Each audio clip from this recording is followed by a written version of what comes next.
Welcome back to news jet update. चलिए देखते हैं झारखंड की 25 फटाफट बड़ी खबरों को। इससे पहले आप झारखंड के किस जिले से न्यूज को देख रहे हैं हमें कमेंट बॉक्स में जरूर बताएं। साथ ही डेली अपडेट रहने के लिए आप हमारे चैनल को सब्सक्राइब कर बेल आइकन को दबाना बिल्कुल ना भूलें। अगली खबर, पश्चिम बंगाल के वीरभूमि जिला में एक ही परिवार के 7 लोगों समेत 8 लोगों को जिंदा जलाकर मारे जाने के मामले में पीएम मोदी ने पहली बार मुंह खोला है।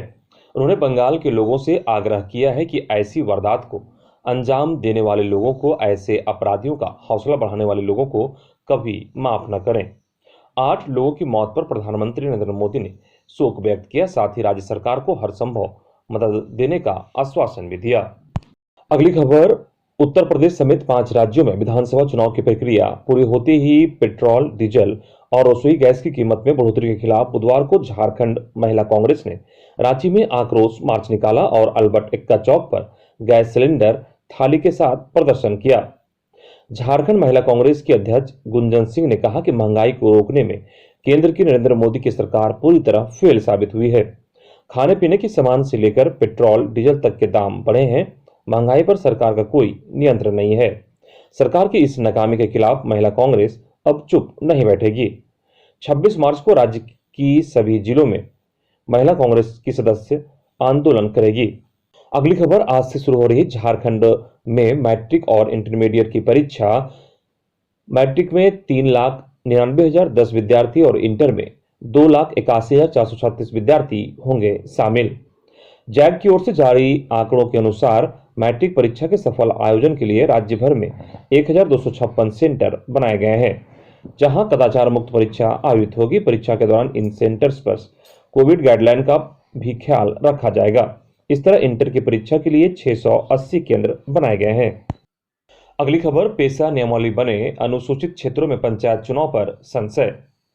आदिवासियों के लिए संविधान में मिली 5वीं अनुसूची के प्रावधानों को अनुसूचित क्षेत्रों में पूरी तरह से लागू करने और अनुसूचित क्षेत्र में अलग से रेगुलेशन के रूप में पंचायती व्यवस्था की मांग राज्य में लंबे समय से होती रही है। राज्य में पेशा नियमावली नहीं होने के कारण पेशा निर्वाचन नियमावली भी नहीं बनाई गई है, जिस कारण अनुसूचित क्षेत्रों में पंचायत चुनाव कराए जाने पर संशय बना हुआ है। झारखंड हाईकोर्ट में पेशा नियमावली को लेकर WP दायर की गई थी। सरकार ने अपने हल्फनामे में कहा था कि राज्य में पेशा कानून लागू है, लेकिन जब नियमावली को लेकर न्यायालय ने जानना चाहा तब सरकार की ओर से कहा गया कि नियमावली बनाई जा रही है। इसके बाद पंचायती राज विभाग पेशा नियमावली बनाने को लेकर सक्रिय हुआ। केंद्र सरकार भी झारखंड को पेशा नियमावली बनाने संबंधी 4 पत्र लिख चुका है। अगली खबर, झारखंड की संस्कृति, सभ्यता और ऐतिहासिक राजनीतिक पृष्ठभूमि को टटोलती पुस्तक विचारों के 11 अध्ययन का विमोचन बुधवार को झारखंड विधानसभा सभागार में किया गया। यह पुस्तक विधानसभा अध्यक्ष रविंद्रनाथ महतो के द्वारा लिखी गई है, जिसका मुख्यमंत्री हेमंत सोरेन और संसदीय कार्य मंत्री आलमगीर आलम ने विमोचन किया। विमोचन के दौरान सत्ता पक्ष और विपक्ष के विधायक भी मौजूद रहे। पुस्तक विमोचन के बाद मुख्यमंत्री हेमंत सोरेन ने कहा कि रविंद्रनाथ महतो ने अपनी लेखनी के जरिए कई चीजों को समेटा है जो सभी के लिए महत्वपूर्ण है। संसदीय कार्य मंत्री आलमगीर आलम ने कहा कि रविंद्रनाथ महतो ने अपनी राजनीतिक जीवन के अनुभव को पुस्तक में बारीकी से चित्रण किया है। अगली खबर, रांची में आदिवासी संगठनों का विधानसभा घेराव। जल, जंगल, जमीन और आदिवासियों के धार्मिक मामलों की जमीन लूट पर रोक लगाने की मांग को लेकर बुधवार को कई आदिवासी संगठनों ने प्रदर्शन किया। पूर्व निर्धारित कार्यक्रम के तहत विभिन्न आदिवासी सामाजिक संगठनों के सदस्य विधानसभा घेराव के लिए निकले। हालांकि कुछ दूर पहले पुलिस प्रशासन ने नया सराय के पास उन्हें रोक दिया। यहां सड़क पर ही आदिवासी सामाजिक संगठनों ने आम सभा की। आंदोलन का नेतृत्व कर रहे पूर्व मंत्री देव कुमार धान ने कहा कि झारखंड की सरकार आदिवासियों की आवाज को दबा रही है। उन्होंने कहा कि हम लोगों की लड़ाई पुलिस प्रशासन से नहीं बल्कि सीधे सरकार से है। उन्होंने कहा कि झारखंड में आदिवासियों की जमीन को अवैध रूप से हथियाया जा रहा है। CNT SPT एक्ट का पालन नहीं कराया जा रहा है। अगली खबर, अगले महीने 30,000 लोगों को मिलेगी नौकरी, सीएम ने सदन में की घोषणा। मुख्यमंत्री हेमंत सोरेन ने बुधवार को विधानसभा के अंदर कई घोषणाएं की। उन्होंने कहा कि 7,267 अस्थायी पदों की नियुक्ति के लिए अधियाचना दी जा चुकी है। 2,598 पदों के लिए विज्ञापन निकाला गया है। 1 माह के भीतर 30,000 पदों पर नियुक्ति की प्रक्रिया शुरू होगी। अब राज्य में भूमि अधिग्रहण कानून 2013 के तहत ही जमीन का अधिग्रहण होगा। सभी विधायकों के लिए आवास का निर्माण होगा। संथाल परगना के 4 जिलों में गंगा नदी का पानी सप्लाई किया जाएगा। 100 यूनिट तक बिजली बिल आने पर एक भी पैसा नहीं लिया जाएगा। अब 250 वर्ग फीट की तुलना में 350 वर्ग फीट पर बनाए गए मकान पर होल्डिंग टैक्स नहीं लगाया जाएगा। इससे 85,000 गरीब परिवारों को राहत मिलेगी। प्राइवेट स्कूलों के समतुल्य सभी जिलों में इंग्लिश मीडियम स्कूल खोला जाएगा। 12 जिलों में अगले सेशन से ही पढ़ाई शुरू करने की तैयारी है। चंद माह के भीतर टूरिस्ट का मूवमेंट दिखने लगेगा। पर्यटन नीति के तहत कई योजनाओं को धरातल पर उतारना है। वहीं राज्य में खाद्यान्न आधारित नियोजन नीति संभव नहीं, मुख्यमंत्री हेमंत सोरेन। विधानसभा में 1 घंटा 24 मिनट के अपने संबोधन के दौरान मुख्यमंत्री हेमंत सोरेन ने स्पष्ट कर दिया कि झारखंड में खाद्यान्न आधारित नियोजन नीति संभव नहीं है। साथ ही मुख्यमंत्री ने यह भी स्पष्ट कर दिया कि उन्होंने कभी भी 5 लाख नौकरी नहीं बल्कि 5 लाख रोजगार देने की बात कही है। मुख्यमंत्री ने विपक्ष के आरोपों का सिलसिलेवार जवाब दिया और कहा कि हम अच्छी तरह जानते हैं कि किस बॉल पर चौका छक्का मारना है और किस बॉल पर दौड़कर रन लेना है। अगली खबर, हेमंत सरकार का बड़ा फैसला। सड़क दुर्घटना में मृतक के परिजनों को अप्रैल माह से मिलेगा 4 लाख रुपये। झारखंड सरकार ने सड़क दुर्घटना में मृतकों के परिजनों को लेकर एक बड़ी घोषणा की है। इस संबंध में संसदीय कार्य मंत्री आलमगीर आलम ने कहा कि 1 अप्रैल 2022 से भारत सरकार ने हिट एंड रन मामले में मृतक के परिजनों को 2 लाख रुपये दिए जाने की व्यवस्था सुनिश्चित कर दी है। इसे देखते हुए राज्य सरकार ने भी अपनी तरफ से पीड़ित परिवार को 2 लाख रुपये देने का फैसला किया है। इस तरह अब हिट एंड रन मामले में जान गंवाने पर पीड़ित परिवार को 4 लाख रुपये का मुआवजा दिया जाएगा। तथा कि सरकार की ओर से सड़क दुर्घटना में जान गंवाने वालों के परिजनों को आर्थिक सहायता मिलने से कुछ परेशानी कम होगी। अगली खबर, हेमंत सरकार का बड़ा फैसला, एक डायल पर मिलेगी ये सुविधाएं। झारखंड की हेमंत सरकार ने राज्यवासियों की सुरक्षा को लेकर एक बड़ा निर्णय लिया है। इस संबंध में बताया गया कि राज्यवासियों के स्वास्थ्य, सुरक्षा और आग से बचाव के लिए 24 घंटे सेवा देने के लिए 520 गाड़ियां तैयार रहेगी। इस सेवा का लाभ लेने के लिए किसी भी व्यक्ति को आपातकालीन स्थिति में अपने फोन से 112 डायल करना होगा, जिसके बाद स्थिति को देखते हुए उक्त गाड़ियां तत्काल मौके पर पहुंचकर अपनी सेवाएं दे सकेगी। तथा कि राज्य में उत्तर प्रदेश की तर्ज पर राज्य स्तरीय आपातकालीन प्रतिक्रिया सहायता प्रणाली डायल 112 को सुदृढ़ किया जाएगा। इसे केवल शहरों तक ही नहीं बल्कि गांव तक सुदृढ़ व सिटीजन फ्रेंडली भी बनाया जाएगा। अगली खबर, झारखंड में बिना आदेश के APL बच्चों में बांट दिए गए 1.5 करोड़ के पोशाक, अब भुगतान पर रोक। गोड्डा के विधायक अमित कुमार मंडल ने सदन में ध्यानाकर्षण सूचना में स्वयं सहायता समूह फूलो झानो सखी मंडल का 2 साल से बच्चों के लिए पोशाक आपूर्ति मद में 1.5 करोड़ रुपये के बकाया का सवाल उठाया। उन्होंने कहा कि पोशाक वितरण के लिए सखी मंडल से MOU हुआ था, जिसके तहत उन्होंने आपूर्ति की। अब यह पेच फंसाया गया है कि पोशाक का वितरण केवल गरीबी रेखा से नीचे वाले बच्चों के लिए था, गरीबी रेखा से ऊपर के लिए नहीं था। पोशाक का वितरण APL बच्चों को भी कर दिया गया है, इसके लिए कार्यादेश नहीं दिया गया। विधायक ने सवाल उठाया कि कार्यादेश नहीं देना प्रशासनिक चूक है, इसमें सखी मंडल की क्या गलती है। उन्होंने सरकार के कहने पर ही पोशाक की आपूर्ति की, इसलिए उनकी बकाया राशि का भुगतान होना चाहिए। इधर मंत्री जगन्नाथ महतो ने कहा कि पूरे मामले में गोड्डा के उपायुक्त ने DDC से जांच कराई है। जांच में अनियमितता की पुष्टि हुई है। उपायुक्त ने भुगतान के लिए विभाग से मार्गदर्शन मांगा है, जिस पर विभाग में विचार चल रहा है। जल्द ही इसका कोई न कोई हल निकलेगा। अगली खबर, विधायकों के अपमान पर सदन में स्पीकर का नियमन। झारखंड के विधायकों का अधिकारियों द्वारा अपमान मामले पर झारखंड विधानसभा के अध्यक्ष रविंद्रनाथ महतो ने बुधवार को सदन में नियमन दिया। उन्होंने मुख्य सचिव और कैबिनेट सचिव को निर्देश दिया कि इन दिनों कई बार आसन के संज्ञान में यह विषय आया है कि राज्य के कुछ पदाधिकारियों द्वारा विधायकों को संवैधानिक और अन्य विधिक प्रावधानों के अनुसार सम्मान नहीं दिया जा रहा है। आसन इस पर खेद प्रकट करता है। साथ ही विधायकों के संरक्षण और अपने संवैधानिक दायित्वों के अनुसार आसन यह समझता है कि सभी पदाधिकारी चाहे वो किसी भी स्तर के हों, विधायकों का उचित सम्मान दें। वहीं मॉब लिंचिंग विधेयक लौटाने पर सत्ता व विपक्ष में तनातनी। मॉब लिंचिंग विधेयक राज्यपाल के द्वारा लौटाए जाने पर सदन में सत्ता और विपक्ष में तनातनी हुई। अनुदान मांग के दौरान बुधवार को सदन में मॉब लिंचिंग कानून का मुद्दा उठा। झामुमो विधायक सुदीव्य कुमार ने भाजपा नेताओं पर हमला बोलते हुए कहा कि आज विपक्ष रुपेश पांडे मामले में दोषियों को सजा दिलाने की मांग कर रहा है, लेकिन वे राज्य सरकार के मॉब लिंचिंग कानून का विरोध भी करने से पीछे नहीं रहते। विधायक ने कहा कि हमारी सरकार द्वारा बनाए मॉब लिंचिंग विधेयक जैसे ही राजभवन पहुंचा तो भाजपा का प्रतिनिधिमंडल राजभवन जाकर कानून का विरोध दर्ज कराया, फिर यह विधेयक वापस हो गया। अगली खबर, गैर शैक्षणिक काम नहीं करेंगे शिक्षक। झारखंड के शिक्षा मंत्री जगन्नाथ महतो ने कहा कि सरकार शिक्षकों से चुनाव की ड्यूटी छोड़ कोई भी गैर शैक्षणिक काम नहीं लेगी।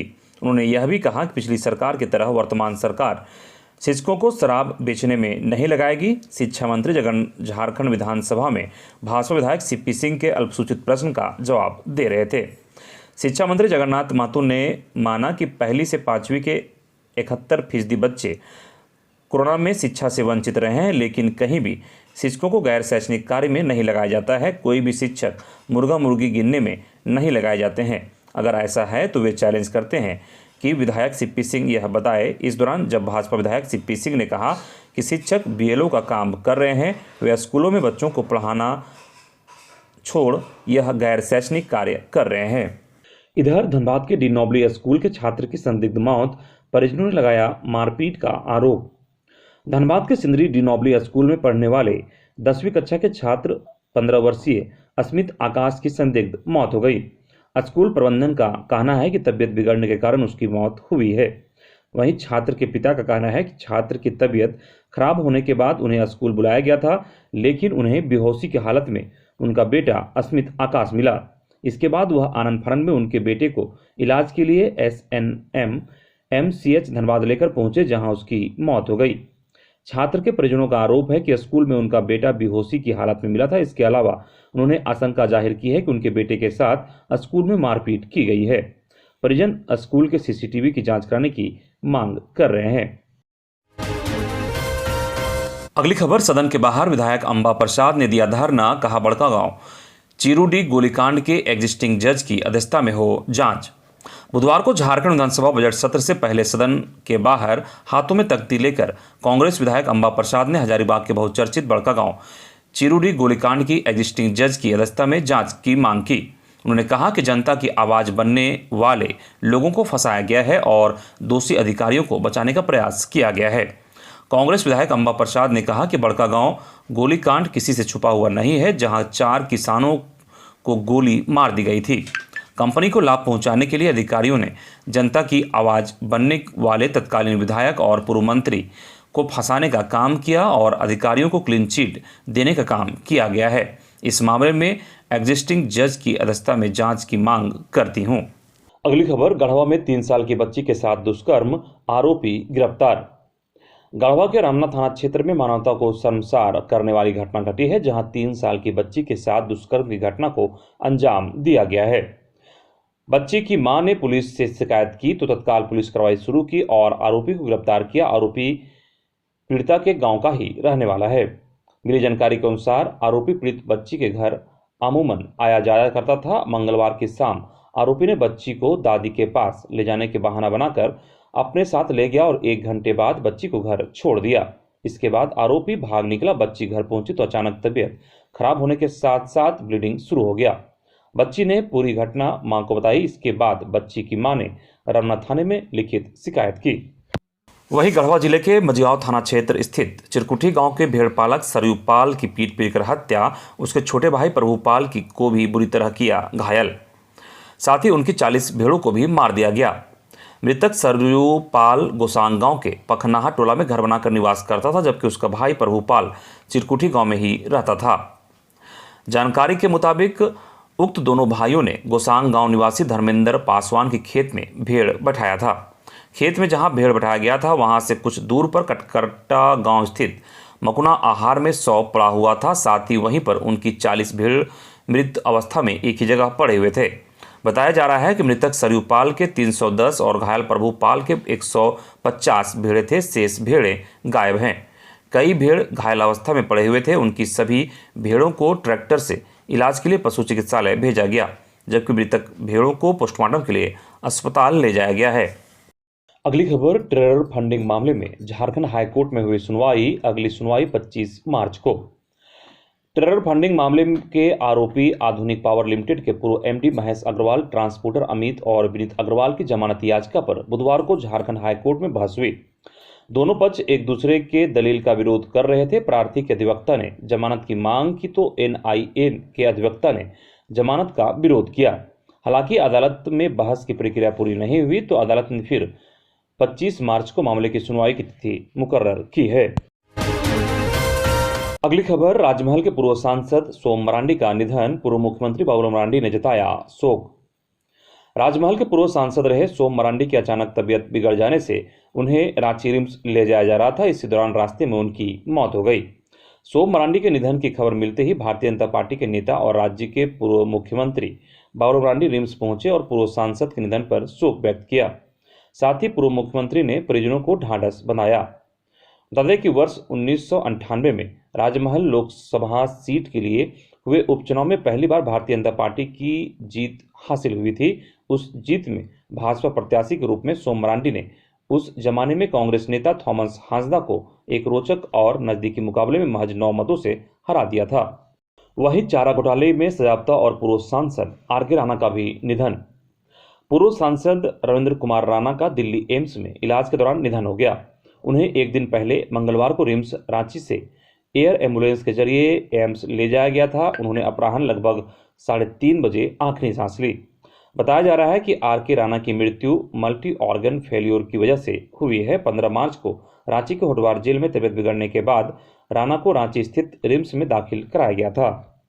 अगली खबर, झारखंड विधानसभा स्थित मुख्यमंत्री कक्ष में मुख्यमंत्री हेमंत सोरेन से बुधवार को यूक्रेन से लौटे एमबीबीएस के विद्यार्थियों ने मुलाकात की। उन्होंने मुख्यमंत्री के रूस और यूक्रेन के बीच चल रहे युद्ध के दौरान अपनी आपबीती से अवगत कराया। फिलहाल उनकी पढ़ाई पूरी तरह बाधित हो चुकी है। उन्होंने मुख्यमंत्री से आग्रह किया कि उनके भविष्य को देखते हुए उनके पढ़ाई प्रैक्टिकल समेत के विकल्प यहां उपलब्ध कराए जाए। मुख्यमंत्री ने कहा कि झारखंड के जो भी विद्यार्थी यूक्रेन से वापस आए हैं उनके भविष्य को लेकर सरकार गंभीरता से पहल करेगी। इस सिलसिले में जल्द ही एक उच्च स्तरीय बैठक बुलाई जाएगी। अगली खबर, लोकसभा में चतरा के सांसद सुनील सिंह ने शून्यकाल के दौरान झारखंड में महारामनवमी पर्व मनाने की अनुमति नहीं दिए जाने का मामला को जोरदार तरीके से उठाया।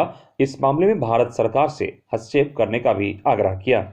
अगली खबर, स्पीकर एकादश ने सीएम एकादश को 63 रनों से हराया।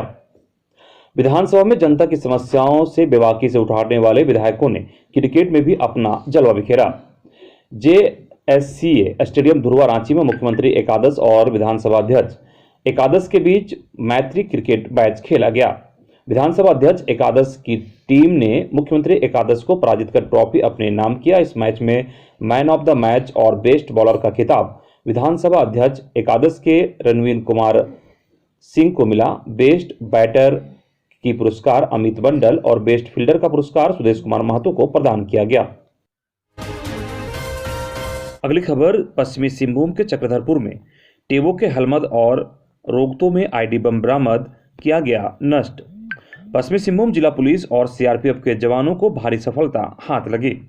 6 टिफिन बम, 14 किलो विस्फोटक के साथ 9 बंडल कॉटेक्स विस्फोटक भी बरामद किया। इधर झारखंड के 30 प्रवासी मजदूर पिछले 2 महीने से मलेशिया की राजधानी कुआलालंपुर के बेटोंग में फंसे हुए हैं। इन मजदूरों में गिरिडीह, हजारीबाग, बोकारो जिले के विभिन्न प्रखंडों के मजदूर शामिल हैं। मजदूरों की वतन वापसी के लिए सरकारी स्तर पर किसी भी तरह की कोशिश नहीं होने के कारण इन मजदूरों की परेशानियां बढ़ती जा रही है। इन मजदूरों की जब किसी ने मदद नहीं की तो उन्होंने एक वीडियो बनाकर सोशल मीडिया में पोस्ट किया है। इधर 3 राज्यों की पुलिस ने रामगढ़ के होटल में मारा छापा, 6 साइबर अपराधियों को किया गिरफ्तार। हैदराबाद साइबर पुलिस और दिल्ली पुलिस ने संयुक्त रूप से रामगढ़ में छापेमारी की और शहर के बीचों बीच स्थित एक होटल से 6 साइबर अपराधियों को गिरफ्तार कर लिया। रामगढ़ के होटल में रहकर सभी 6 अपराधी साइबर क्राइम को अंजाम देने के लिए दिल्ली से उत्तर प्रदेश, फिर पटना और उसके बाद रामगढ़ पहुंचे थे। सभी 6 अपराधी होटल में ही थे। तभी हैदराबाद पुलिस और दिल्ली पुलिस की टीम ने छापेमारी की और सभी अपराधियों को गिरफ्तार कर लिया। गिरफ्तार अपराधियों में पटना, दिल्ली और गाजियाबाद के रहने वाले हैं। वहीं देवघर में भी 9 साइबर अपराधी गिरफ्तार, 14 मोबाइल, 18 सिम बरामद। साइबर पुलिस ने देवघर जिले के विभिन्न थाना क्षेत्रों से कुल 9 साइबर अपराधियों को गिरफ्तार किया है। साइबर पुलिस ने उनके पास से 14 मोबाइल, 18 सिम भी बरामद किए हैं। ये सभी पुराने तरीके से ही ग्राहकों को अपनी ठगी का शिकार बनाते थे। कस्टमर केयर एग्जीक्यूटिव बनकर ग्राहकों से OTP और पैन नंबर, आधार नंबर लिंक कराने के नाम पर पैसे की ठगी कर लिया करते थे। अगली खबर देवघर से है, जहां बच्चे की दुष्कर्म के बाद हत्या के विरोध में युवाओं ने निकाला कैंडल मार्च।